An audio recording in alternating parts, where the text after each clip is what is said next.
reconvene tomorrow to talk strategy. They're charting the progress they've made since U.S. President-elect Donald Trump threatened Canada with punitive tariffs. There's plenty to chew over, including a provocative social media post from Trump.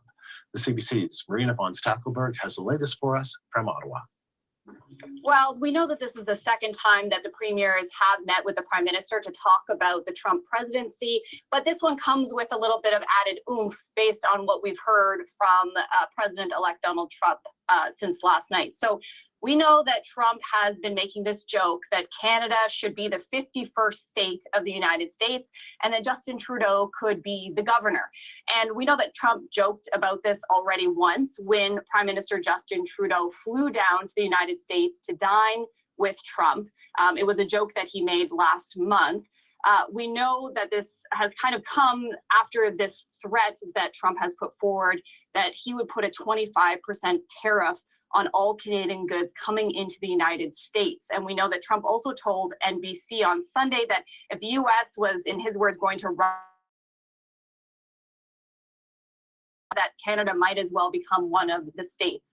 So he then took to social media last night, just after midnight, to post about this. He wrote, "It was a pleasure to have dinner the other night with Governor Justin Trudeau of the great state of Canada. I look forward to seeing the governor again soon so that we may continue our in-depth talks on tariffs and trade, the results of which will be truly spectacular for all." And so we know that the premiers will be meeting tomorrow with Trudeau, the second time, as I mentioned there. Doug Ford was asked today, Ontario's premier, what he thought about Trump's comments. Have a listen. Well, you know, that's the president's words. I can tell the president. I'm sure not thinking of Justin Trudeau at midnight. So if he's thinking of Justin at midnight, it's probably a good relationship. But I'm focused on making sure we get this trade deal done and making sure it's fair on both sides of the board. Let's have a fair trade. And Ford saying that, you know, Trump shouldn't be worried about Canada, its friend and ally, that it has other countries that, you know, Trump should be focusing his attention on. And Ford was asked about this meeting that will be happening tomorrow afternoon, just what he's expecting. And he commented that he is hoping that the federal government has got a plan in place to strengthen the Canada-US border and spend more on defense, which are two key demands that Trump has made in order to not put this tariff on Canadian goods. And so, Marina, a lot of people are seeing this as the president-elect trolling the Canadian government, maybe disrespecting, maybe just thinking of Canada or Prime Minister Trudeau as a joke. I'm not sure. Why might he be doing this? Well, we have heard the Canadian government speak out against these tariffs, saying that Canada was ready to respond to these. But Prime Minister Trudeau did make some comments last night in Halifax at a speaking event he was at, you know, saying that Canada would be prepared to respond to these unfair tariffs. Have a listen to more of what he had to say there. First of all, let's not kid ourselves any way, shape, or form. 25% tariffs on everything going to the United States would be devastating for the Canadian economy.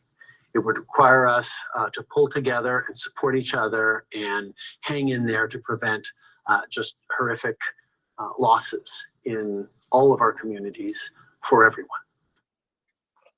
And Trudeau has, you know, he's talked about this. They talked about it last night as well, that, you know, Canada has responded in the past to Trump tariffs.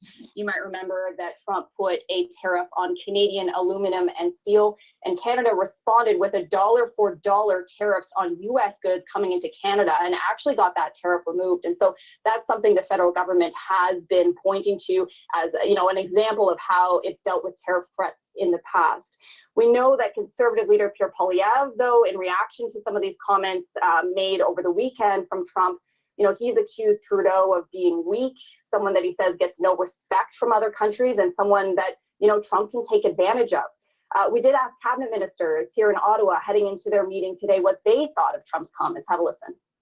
The very first meeting that the president had with a G7 country was with Prime Minister Trudeau. That seems serious. I want to remind Canadians as well as Americans that Canada's trade with the United States supports over 3 million jobs in the United States. We are taking this seriously. Look, there's a lot of things that are said, and I don't know the context. But I do know the importance of the relationship, and that's what we need to stay centered on. What is it? Wow, it sounds like we're living in an episode of South Park. Episode of South Park, Mark Miller there, the immigration minister, referencing, a South Park song that basically has Americans blaming Canadians for everything and accusing Canada of not being a real country. But Miller also adding in his comments there that we shouldn't be looking at social media posts to guide public policy.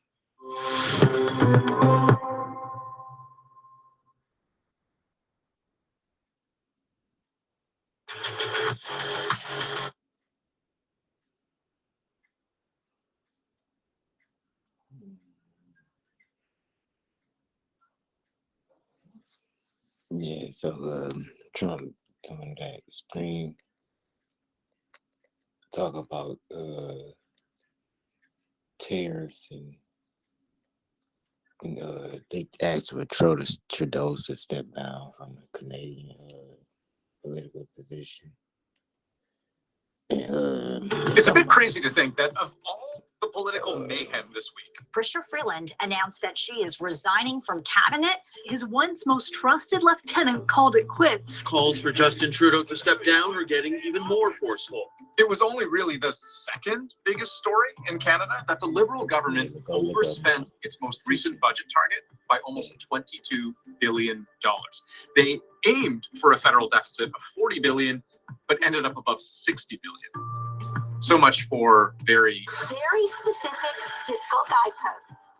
Maintaining the 2023-24 deficit at or below $40.1 billion. Exceeding that target put the total federal debt at just over $1.2 trillion, which the government has argued isn't bad. Canada maintains both the lowest deficit and the lowest debt to GDP ratios in the G7. And she's not wrong, except she's kind of wrong. I'll explain why. So let's try to understand the argument we've heard from the Liberal government quite often that maybe isn't wrong so much as it is misleading. And they made this argument again in their fiscal update this week, that careful and responsible fiscal management has put Canada in an enviable fiscal position relative to our global peers. Enviable relative to our global peers, as in we're doing pretty well compared to Japan, the UK, the US. And how do they arrive at that conclusion? Well, they mention debt to GDP ratio 23 times in the same document. So let's venture a guess that that has something to do with it. And turns out, yes, this is the key. The federal debt to GDP ratio in 2023-24, the most important metric, is 42.1%. What they're arguing here is that as a proportion of what Canada makes in a year, GDP is like its income, right? Canada's debt is less than half what it makes annually. So let's say that I'm talking to my mother and I say, hey, Mom, I have $500,000 in debt. Should she be concerned about me? Well, I would like to think that the question should be put in some context. What if I told you I earned $50 million last year? Then $500,000 is no big deal. This is effectively the government argument. And when they point out no other G7 country can top Canada's ratio, it's just misleading because first, they're only counting federal debt. It's important to realize Canada stashes an awful lot of its debt among the provinces. If you want to compare to other countries, you really want to look at the total because there's a few other countries that have a structure like we do. We're fairly unique and we have a large amount of government responsibilities or at the provincial level. In Canada, massive government programs like healthcare and education are paid for by the provinces. They often borrow money, go into debt to pay for these things. So looking just at Canada's federal debt isn't really counting everything. And that's different from the US, where there isn't nearly as much state debt to speak of, because most states actually have a constitutional obligation to balance their budgets. So if we do a little recalculation, looking this time at each country's total government debt to GDP ratio, and then let's update all of the numbers to reflect that properly, and then reorder the countries from top to bottom, we end up with this. All of a sudden, Canada's in the middle of the pack, a pack that some experts argue isn't doing so well to begin with. The previous government, the United Kingdom, just failed over a budget issue. the French government just failed in the last 2 weeks over a budget issue. The European Union is threatening to kick Italy out of the European Union over a budget issue. They're all in trouble, and most of their troubles are related to fiscal. Why would we gloat that we're doing better than them? Except, again, we might not be. Did Ireland invent whiskey? The red Yeah, book we of talked about how they was calling to pull them down, but now we're talking about the economy and Canada. We're talking about The problem with relying too heavily on stats like the debt to GDP ratio is that they give a really incomplete picture. And I'll explain what I mean. So if we have this straight, that Canada's GDP turns out to be roughly on par with its total debt, which maybe makes us average. But what isn't as obvious is that this country has been juicing its GDP, inflating it, not with its own inherent inbuilt productivity, but with a massive influx of immigrants. On average, over the past few decades, Canada's population has grown by somewhere between 200 and 600,000 people per year. That dropped off during the pandemic when borders were closed. But look what happened since then. Canada's population has grown by more than 1 million people over the past 2 years. That type of population growth in kind of a rich country is unheard of. That's just off the charts. We haven't had that sort of population growth in really more than a century. We're adding way more consumers into the economy. Those people are all spending, so consumption is going to be higher. So if it really hadn't been for this strong immigration, we would, without a doubt, be in a recession right now. Look at it this way. In 2023, sure, Canada had the third highest GDP growth in the G7. But a really easy way to tell that's because of all the extra people, if you look at the growth of GDP per capita, Canada's dead last, which might have been fine if this kind of population growth wasn't so unsustainable. The squeeze on housing, public services, the cost of living for all Canadians has been too much for provinces to bear. So Ottawa, hold up the drawbridge. It's reducing permanent immigration levels by at least 20%. Cutting temporary immigrant numbers by nearly 500,000 a year. They basically hit pause on the system for 3 years. It's just unbelievable, dramatic revision downwards. So the government claim that GDP is at such a healthy level compared to debt. It's not the whole truth. And it hides the fact that in this country, debt is already piled on top of debt at many levels. It's an enormous number. Then you pile on top of that all of the provincial debt. Then you pile on top of that all the municipal debt. Then you pile on top of that all the household debt that's notorious in Canada. We have one of the highest debt to income ratios in the G7. That's a lot of debt sort of washing around the economy, and it can and will eventually become a problem. The problem with increasing amounts of federal debt isn't really the debt itself, because debts can be repaid. And Canada's AAA credit rating ensures that it can continue to borrow for a long time to come. No, it's the interest on debt that hurts.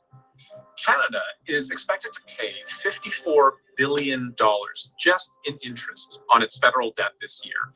For comparison, that's more than all of the revenue the government is expecting from the GST, which, depending on how you want to look at it, almost makes the GST kind of like a debt interest tax, only because about the same amount of money that the government pulls in whenever you buy something, it has to pay right back out to service the debt. All you're doing is paying for something you already consume. It's not helping anybody with affordable housing, access to pension benefit, employment insurance, none of that. It's not buying any of that. And you have to ask yourself, is there not a better way of using $50 billion? And to put a number that large into perspective, the federal government has committed around $34 billion to fund its $10 a day childcare program, $6 billion to help build housing, $8 billion for national defense, $1.5 billion to fund a new pharmacare program. All of that over several years, but added together, that's $50 billion. If you take those public debt charges, just the federal public debt charges, we're not even into the provinces here, It's I think the second biggest single item in the entire country. Trump threatened Canada with tariffs if they did not do something to stop the flow of illegal immigrants from the northern border. Trudeau then flew to Mar-a-Lago. You remember that was a couple of weeks ago. He sat at the dinner table with Trump. And during that conversation, Trump reportedly told Trudeau that if Canada's economy cannot survive without ripping off the United States, maybe Canada should become the 51st state and Trudeau should be governor. Trump later doubled down on the nickname Governor Trudeau in a social media post. In an attempt to punch back, Justin Trudeau instead insulted American voters, implying that we are sexist. We were supposed to be on a steady, if difficult sometimes, march towards progress. And yet, just a few weeks ago, the United States voted for a second time to not elect its first woman president. Everywhere, women's rights and women's progress is under attack, overtly and subtly. But I want you to know that I am, and always will be, a proud feminist. You will always have an ally in me and in my government. Of course, you may have to find him at his house because he may not be the prime minister for very long, but let's watch and see.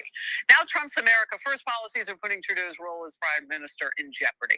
Trudeau's finance minister resigned over differences over how to confront Donald Trump, and now Trudeau is reportedly weighing a resignation for himself. You looked at the monitor and said, well, the quote of Trudeau essentially calling Americans feminists for voting for Donald Trump over Kamala Harris is like file that under grasping at straws for a male politician who is asking for people to vote for him. To say that is irony at its best. According to a CNN article on this very subject, more Canadians view Donald Trump favorably than they do Justin Trudeau. And I really do think that COVID was the beginning of the end for him. That country was locked down for literally years. If you thought California had it bad, Canada was California on steroids. You remember the Freedom Caucus? There was recently a social trucks. Yep. The trucks were The everything. trucks. That's And if you think about what the Freedom Convoy was about, the trucker protest, it was because there was a policy where they had to get vaccinated, even though they're truckers. Seemingly drowning out the calls for him by at least 15 of his own MPs to resign. Those voices joining those of the Bloc, the NDP, and the Conservative Party, and of course, all of this happening against the countdown clock to a new Trump administration and his threats of crippling tariffs for this country. And while we have yet to hear from the Prime Minister, I am joined once again by the leader of the official opposition and the leader of the Conservative Party of Canada, Pierre Poilievre. Welcome back to the show. Great to be with you, and Merry Christmas to you and your viewers. Yeah, Merry Christmas to you too. Before we get started, I just want to set the table for our conversations. Canadians are very familiar with your messaging, and obviously it's working for you. You're enjoying a 20-point lead in the polls. But what I'm not familiar with, what Canadians aren't as familiar with, is your relationship with the incoming president, Donald Trump. How would you describe your relationship with him right now? Well, I don't have one right now because I'm not the prime minister. I've been very conscientious about putting the country first and avoiding dividing the message. So that said, I have the strength and the smarts to stand up for this country. And my message to incoming President Trump is that first and foremost, Canada will never be the 51st state of the US. We have a heroic history, a great people, and a very proud future ahead of us. And the president has raised concerns about our border and the government's destruction of our military. Well, we should reinforce our border to stop fentanyl, guns, stolen cars, not just for President Trump, but for our own people after 9 years of Trudeau losing control of the border. And we need to rebuild our military to protect our continent and our country against Chinese and Russian submarines and spy balloons, terrorists, and other risks.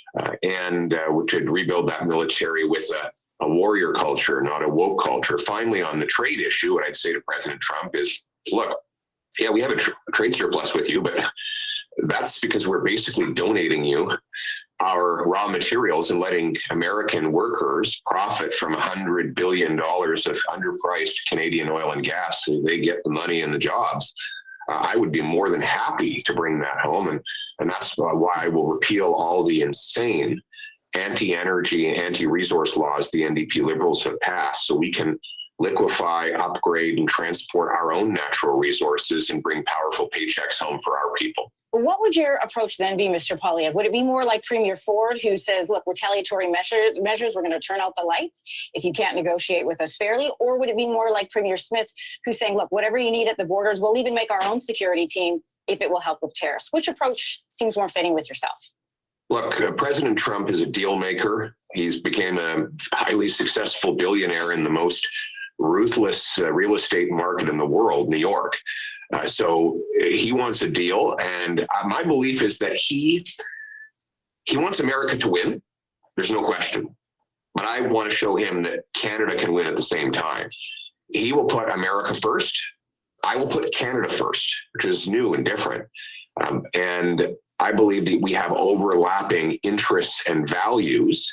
And I can say to the president, look, if we get richer in Canada because of our trade with you, we'll have a bigger, stronger military that protects your northern flank. We'll buy more of your goods, and we'll supply you with the strategic minerals you need to secure America.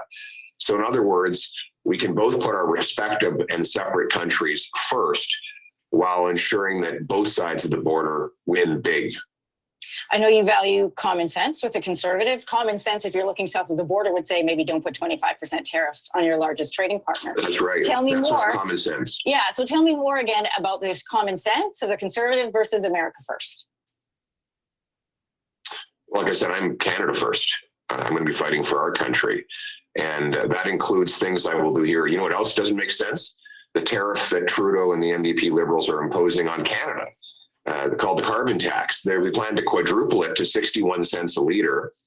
Can you imagine Donald Trump sitting in the Oval Office calling our businesses saying, hey, you want to get out of this carbon tax? Drive 50 kilometers to the south. You can work and drive your trucks and operate your factories with no carbon tax. And where other taxes are going down, it will be a large sucking sound of jobs and money leaving our country. That's why we need to axe the carbon tax. We need to cut other taxes, speed up permits, unleash mining, pipelines, and other major projects to bring home production and paychecks to Canada. And that's what I mean when I say Canada first. When we take a look at trade, for example, just so I get a clearer picture of what it is that you are wanting and willing to negotiate with him, part of negotiating any deal are two things. One, what are your non-negotiables? And two, what are the pressure points? So what pressure points will you press on America to bring out a good deal for Canada, Canada first? And what are your non-negotiables for this country? Well, our non-negotiables is that I have to put our country first, and I will never sacrifice our interests for any other country in the world. What about immigration? Oh, well, we have even Justin Trudeau's immigration minister admits that our immigration is out of control. Last year, we brought in 1.2 million people, and the number of doctors in Canada actually went down. And this is my sister. Yeah, so they were saying Likes our policy. they Justin trying Trudeau's to total Donald Trump trying reckless to, incompetence. secure the borders with tariffs. And I know that Michigan, where I stay at, a lot of the energy comes from Canada. So, and then oil. There's a lot of oil that comes from Canada. It is the NDP's votes on matters of non-confidence that has kept, in the past 4 months, the Liberals in power. In a letter that Jagmeet Singh, I believe, is about to or just posted to social media, he writes that Justin Trudeau failed in the biggest job a prime minister has, to work for people, not the powerful, to focus on Canadians, not themselves. And here's the key paragraph. The Liberals don't deserve another chance, he writes. That's why the NDP will vote to bring this government down and give Canadians a chance to vote for a government who will work for them. No matter who is leading the Liberal Party, this government's time is up. We will put forward a clear motion of non-confidence in the next sitting of the House of Commons. I'm here with Kathleen Monk, Scott Reid, and Corey tonight. Kathleen, I'll start with you. This is the most specific thing Jagmeet Singh has said all year about what he intends to do. how can the government survive should they come back if they don't have the NDP support? Yeah, it's clearly seems that they're going to have, if Trudeau wants his government to survive, he's going to have to prorogue if this is it. Otherwise, he will face a confidence motion probably by late February, by my calculations of when that confidence motion could be in fact tabled. But we do know the NDP had an emergency caucus meeting last night where they discussed options, and obviously Jagmeet Singh and his leadership came to the clarity that they actually, it doesn't matter whether Prime Minister Trudeau is leader or not, that it's time to take this government down. And so, yeah, this changes the stakes, that we could be in an election much sooner than we anticipated. Does the Prime Minister today, Corey, have any other choice to ensure the survival of his government other than to prorogue after this? Yeah, I think prorogation is the likely outcome here. But I think in order to have it make any difference to the outcome for the Liberal Party as a whole, they need to get into a leadership race, which, if you're going to prorogue, you prorogue close to the end of the break. So, probably third week of January. And you'd want to step down as soon as possible to give the party the better part of the month of January as well to get a leadership race in motion. This government has everything except time on its side, and particularly if it wants to have any sort of a more broad-based leadership selection process. So I anticipate that we're going to get clarity on the Prime Minister one way or the other, very soon. And if he's leaving, I think they need the time for the leadership, and they need to prorogue. So we're just about 25 minutes away from this cabinet shuffle. Still no word, no confirmation that the Prime Minister will speak after it or speak directly to Canadians. There has been a lot of ambiguity, Scott, around the NDP's position. Jagmeet Singh, doing some tough interviews this week where he was really pushed on the fact that he said, if the Prime Minister doesn't resign, or, if he doesn't stick around, we maybe are prepared to. This is pretty unequivocal. No matter who is leading the Liberal Party, this government's time is up. He writes, we will put forward a clear motion of non-confidence in the next sitting of the House of Commons. What is the result of that for the government, in your view?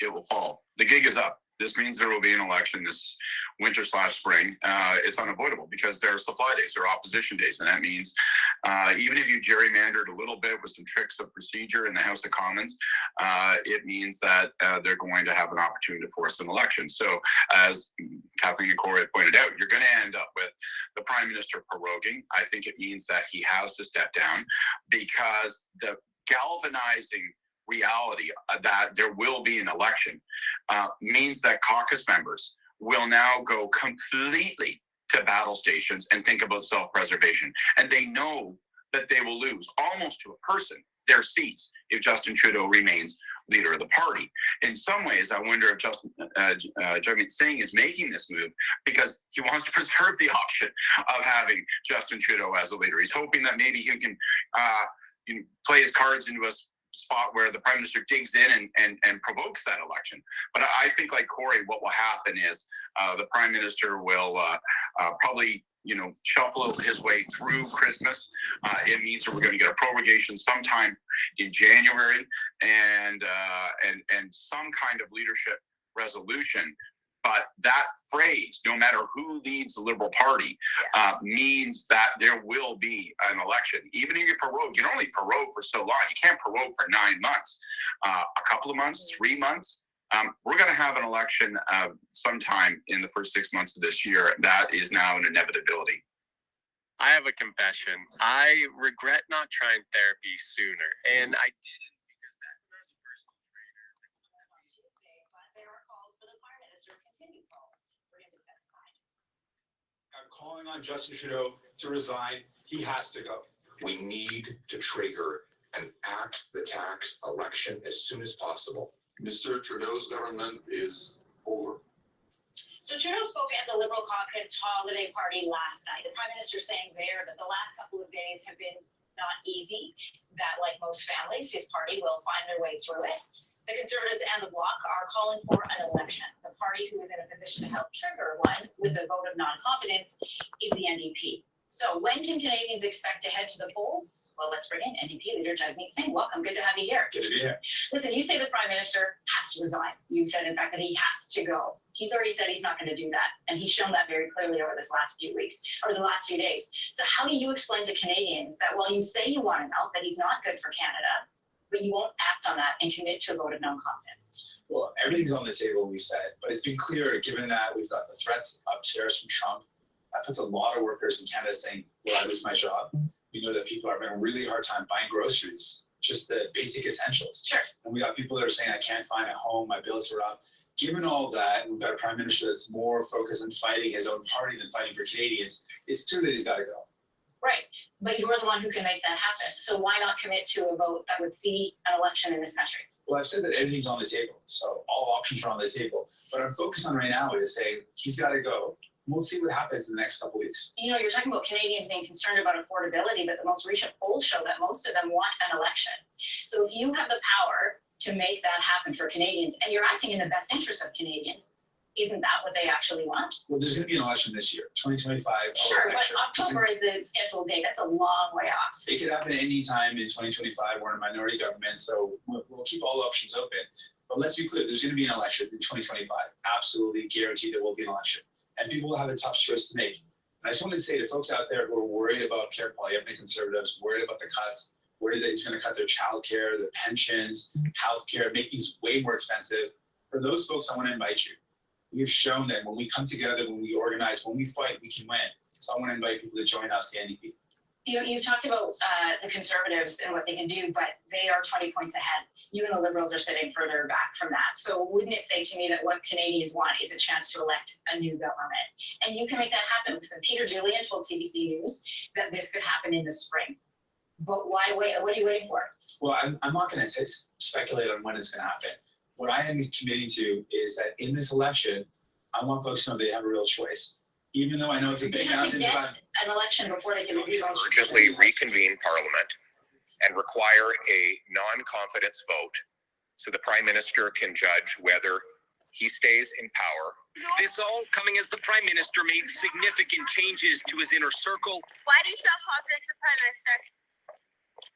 Prime Minister's the Prime Minister. Who today face repeated questions about their leader's future. This is a time for unity. This is a time for us to stand together. The Prime Minister has been very focused on working with his cabinet, working with his government on Canadians' priorities. 4 current cabinet ministers were moved into new positions or saw their portfolios changed, while 8 new faces joined the Prime Minister's cabinet, although already faced with harsh realities. I understand there's going to be a short runway. I'm not blind to that. But if I can make a small difference, if I can make a big difference, I want to be the biggest difference that I can. That's why I joined politics in the first place. So far, Prime Minister Trudeau has not yet directly addressed Chrystia Freeland's sudden resignation on Monday, leaving the biggest question still unanswered. What will his next move be? The writing is on the wall. It's on the ceiling. It's on the carpet. It's everywhere. Now, all of this couldn't come at a more critical time for this country. President-elect Donald Trump's tariff threat, now exactly a month away, with concerns it could send Canada's economy into a recession. Heather? And Jeremy, we just heard briefly from the Prime Minister. What did he have to say? Yeah, exactly, Heather. The Prime Minister stopped in front of reporters' cameras for the first time all week. Still did not directly answer what happened on Monday with Chrystia Freeland, but finally spoke to reporters for the first time, really just moments ago. Here's what the Prime Minister had to say. Are you considering proroguing? We just had an excellent cabinet meeting that is almost entirely focused on the Canada-U.S. dynamic. We know how important it is for Canadians that we be there to protect not just the Canadian economy, but their jobs, the cost of living challenges they're facing that could get worse. After another whirlwind day on Parliament Hill, the Prime Minister says a great cabinet meeting, and Heather, we still have no indication as to what his next step might be. Okay, Jeremy, thank you for this. And let's bring in CTV's chief political correspondent, Vashi Kapellos. Vashi, a lot going on here this week, rounding off with an incredibly busy day today. We just heard that very brief address from the Prime Minister, but he hasn't really addressed any of the main issues or addressed the nation.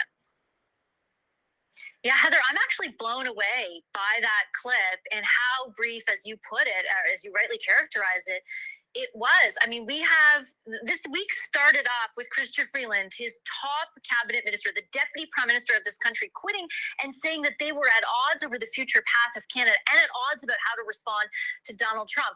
That threat, as Jeremy rightly points out, still looms very large. He made a couple of jokes to Liberal Party donors and the Liberal Party Christmas party. And other than that, this comment is the only thing we've heard. No direct comment about the prospect of prorogation, no direct comment about his own leadership. It is, I guess, confounding to say the least that there is no desire to speak more directly to Canadians about what has been an incredibly chaotic week against the backdrop of, as Jeremy and you put it, such a serious threat from south of the border. Absolutely. Okay, and Vashi, what are his options? Well, his options, I think, if you look at them plainly, are stay or go.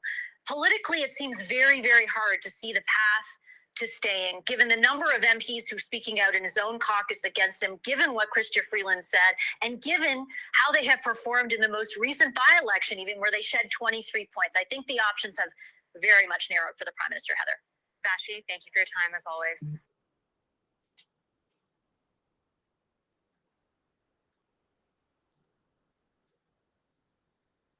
Prime Minister has lost control, yet